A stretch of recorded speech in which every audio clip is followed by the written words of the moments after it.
مفتی شہزاد عالم صاحب قبلہ نعرہ تکبیر، حضور گلزار ملت، حضور غیاث ملت، علماء کرام، مفتی اکبر حسین صاحب، مفتی شمشاد صاحب، مفتی نصیر الدین صاحب، اطباء احباب اہل سنت، نعرہ تکبیر، نعرہ رسالت۔ اگر تو ریلوے منتری ہو تو ٹرین کہیں بھی رکوا سکتا ہے، ابھی گاڑی کو اوپر تک اسٹیشن پر نہیں پہنچا، لیکن کرم فرما دیا تو نہیں۔ بات فرمائیے سرور کائنات صلی اللہ علیہ وسلم نے کامیابی صحابہ کی وجہ سے کامیابی کی بشارت دے رہے ہیں۔ ہم نے کہا جب مسلک اعلیٰ حضرت کو دیکھا تو صحابہ کی محبت یہاں ہے، مسلک اعلیٰ حضرت کو دیکھا اہل بیت کی محبت یہاں ہے، مسلک اعلیٰ حضرت کو دیکھا تابعین کی محبت یہاں ہے، مسلک اعلیٰ حضرت کو دیکھا تابعین کی محبت یہاں ہے۔ اسی لیے جو میرے امام نے کہا تیرے غلاموں کا نقش قدم ہے راہ خدا، وہ تو کہہ سکے جو یہ سراغ لے کے چلے۔ اور سنیں ایمان بھی وہی معتبر ہے جو صحابہ اکرام کے طرز پر دیا گیا۔ ہم سب عزت والے ہیں، دیکھیے وقت بڑا مختصر ہے، بس پوائنٹ کی باتیں کچھ عرض کر کے گفتگو ختم کریں۔ ہو سکتا ہے 15 منٹ نکل گئے کیونکہ وقت بڑی تیزی سے جاتا ہے اور تھوڑے وقت میں بہت سی باتیں انشاءاللہ کی جا سکتی ہیں۔ آپ بتائیے ہم الحمدللہ عزت والے ہیں، عزتوں کا تاج جب مصطفیٰ کریم کی امت پر رکھنے کی بات آئے گی تو ان میں سب سے پہلی جماعت صحابہ کی۔ غزوہ مویسی کا واقعہ آپ نے سنا ہوگا، عبداللہ ابن ابی منافق نے آ کر کے جب صحابہ کے درمیان اختلاف کرایا اور اختلاف کرانا چاہتا تھا، میرے نبی علیہ السلام تشریف لائے اور لانے کے بعد اس اختلاف کو دور کیا۔ اسی درمیان عبداللہ ابن ابی منافق نے کیا کہا تھا یہ جو مدینے میں رہنے والے ہیں یہ عزت دار ہے، اور جو مکہ سے ہجرت کر کے آئے ہیں معاذ اللہ ان کو عدل کہا، ذلت والا کہا، معاذ اللہ رب العالمین۔ پورا واقعہ آپ پڑھ لیجئے گا سورہ منافقین کی اس آیت کریمہ میں۔ حضرت جبریل امین قرآن کی آیت کریمہ لے کر آئے، قرآن کہتا ہے یقولون لئن رجعنا الی المدینہ لیخرجن الاعز منها الاذل وللہ العزۃ ولرسولہ وللمؤمنین ولکن المنافقین لا یعلمون۔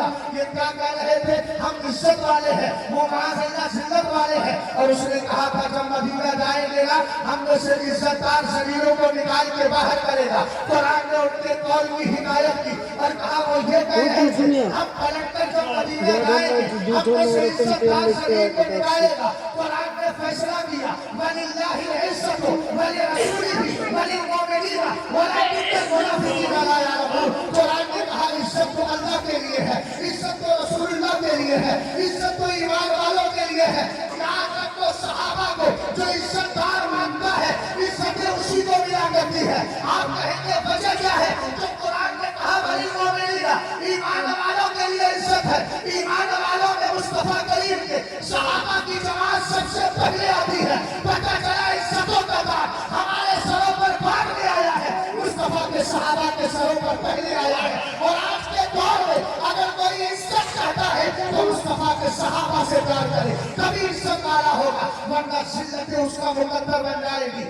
اور آگے بڑھے قرآن پاک کی آیت کریمہ دیکھیں وَإِذَا قِيلَ لَهُمْ آمِنُوا كَمَا آمَنَ النَّاسُ، جب ان سے کہا جائے ایمان لاؤ جیسا کہ لوگ ایمان لائے۔ مفسرین اکرام کی تفسیر کو پڑھے، الناس سے مراد صحابہ اکرام ہے۔ قرآن نے بتا دیا ایمان اسی انداز میں لانا ہے جس طریقے سے مصطفیٰ کے صحابہ نے اختیار کیا ہے۔ اور میں نے جس آیت کریمہ کو پڑھا فَإِنْ آمَنُوا بِمِثْلِ مَا آمَنْتُم بِهِ فَقَدِ اهْتَدَوْا، قرآن کہتا ہے اگر یہ لوگ ایسے ہی ایمان لائیں گے جیسے تم ایمان لائے ہو۔ تم سے خطاب کس سے ہے؟ مصطفیٰ کریم کے صحابہ سے ہے۔ قرآن نے کہا اگر یہ تمہاری طرح ایمان لائیں گے تبھی ہدایت والے ہوں گے۔ پتہ چلا اگر ایمان کی کامیابی چاہتے ہو، عزت و وقار چاہتے ہو تو دامن صحابہ کو چھوڑنا نہیں ہے، دامن صحابہ کو پکڑے رہنا ہے، تب عزتیں بھی مل جائیں گی، برکتیں بھی مل جائیں گی اور اللہ تعالیٰ کل جنت میں داخلہ بھی عطا فرمائے۔